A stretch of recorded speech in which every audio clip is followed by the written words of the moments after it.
Pronomes demonstrativos. Vamos começar falando dos pronomes demonstrativos com essa curiosidade no que diz respeito ao deítico. E o que vem a ser o deítico? É a palavra ou expressão que faz referência à situação comunicativa, ou seja, ao contexto de produção do texto, indicando às pessoas do discurso o tempo e o espaço do contexto. Como assim, professor? O deítico ele é aquele que vai dentro do texto fazer referências anafóricas ou catafóricas. Quando nós falamos do capítulo passado sobre coesão, nós falamos sobre catáfora e anáfora.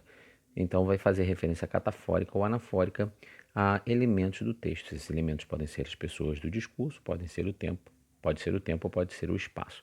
E os pronomes demonstrativos, eles vão indicar a posição de um ser ou objeto em relação às pessoas do discurso.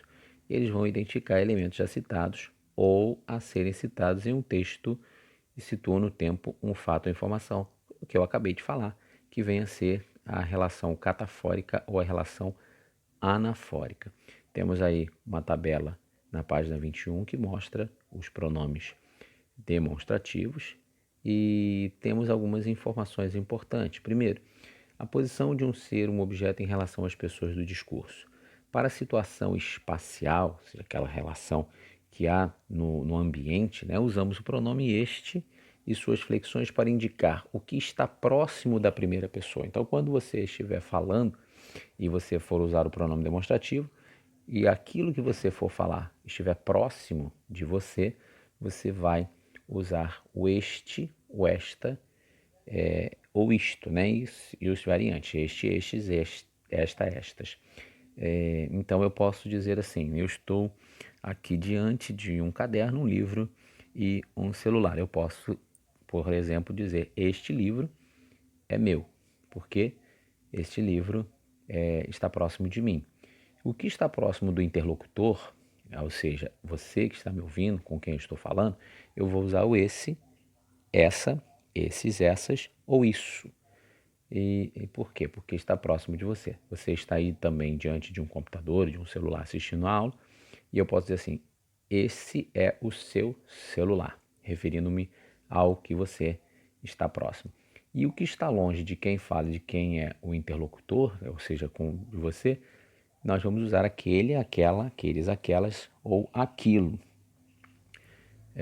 Estamos teoricamente distantes do Centro Educacional Pinheiro, podemos dizer assim, aquela é nossa escola.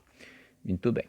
Com relação aos elementos mencionados no texto, normalmente o pronome este e suas flexões serve para antecipar um elemento a ser introduzido no texto, ou seja, uma relação anafórica. O pronome este e suas flexões retornam o elemento já mencionado, ou seja, uma relação catafórica. Você fala demais. Esse é o seu problema. Estou retomando aquilo que foi falado. Que problema é esse? Que fala demais. O problema é este. Você fala demais. Que problema é este? Que fala demais. Com relação à situação no tempo de fato ou informação, no que se refere à situação do tempo, usa-se o pronome este e suas flexões para a situação do presente. Então, o este, quando nós estamos falando do presente. Por quê? Porque é próximo a quem fala. Segunda pessoa para a situação tanto do passado quanto do futuro com relação à época que se coloca a pessoa que fala, ou seja, um passado ou futuro que está relacionado ao aquele que fala, ou seja, ao hoje de quem fala. E, por exemplo, como está aí, o que você fará esta noite? A noite de hoje, Então, você vai perceber que nós usamos o este. Agora, você gostou de 2017? Esse ano foi péssimo para mim. Olha, esse ano porque quem está falando está próximo aí, um passado próximo de quem está falando. Pronomes possessivos. Os pronomes possessivos são aqueles que indicam posse ou uma relação às pessoas do discurso. Como é isso, Vamos olhar aí o exemplo da página 21 do livro que diz assim: não esqueça a minha Calói. Isso foi uma propaganda, o slogan de uma propaganda de muitos anos, aí pelo menos uns 30, na verdade uns 40 anos atrás, era um slogan da Calói, quando do Dia das Crianças, Natal, eles usavam esse slogan para que as crianças falassem para os pais. E aí você vai perceber que o pronome possessivo minha vai indicar que a bicicleta pertence à primeira pessoa do discurso, né? Ou seja, a pessoa que fala. E aí nós temos os pronomes possessivos para cada pessoa do discurso, né? No livro tem aí uma tabela, não vou ler, mas é importante que você verifique. Agora, o que é importante com relação ao uso do pronome possessivo é a ambiguidade que se pode produzir a partir do seu uso. Em alguns casos, né, o emprego do pronome possessivo de terceira pessoa pode gerar ambiguidade no texto, até porque nós temos o hábito de usar esse pronome de terceira pessoa quando nos referimos à segunda pessoa também, não só à terceira. E aí nós vemos aí os exemplos, como diz: Pedro disse a Maria que seu filho estava doente. Filho de quem?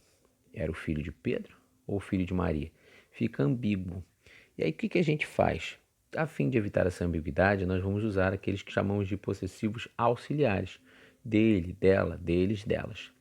Percebemos aí, nos exemplos abaixo, que podemos tirar a ambiguidade com o uso desses pronomes auxiliares. Pedro disse a Maria que o filho dela, aqui não há ambiguidade agora, estava doente. Pedro disse a Maria que o filho dele estava doente. E Pedro disse a Maria que o filho deles estava doente. Perceberam que essas três formas retiram a ambiguidade. Os pronomes indefinidos são aqueles que fazem referência de maneira vaga ou geral à terceira pessoa do discurso. Alguns pronomes são variáveis, ou seja, vão admitir flexão de gênero e de número. Outros são invariáveis. Então, repetindo, alguns desses pronomes são variáveis, indefinidos, né? E outros são invariáveis. Tem aí uma tabela desses pronomes que são variáveis e que são invariáveis. Falando com relação aos pronomes interrogativos, são aquelas palavras empregadas para fazer perguntas de forma direta ou indireta. Também temos aí uma relação de pronomes. E os pronomes relativos são aquelas palavras que retomam o substantivo ou pronome da oração anterior, interligando as orações.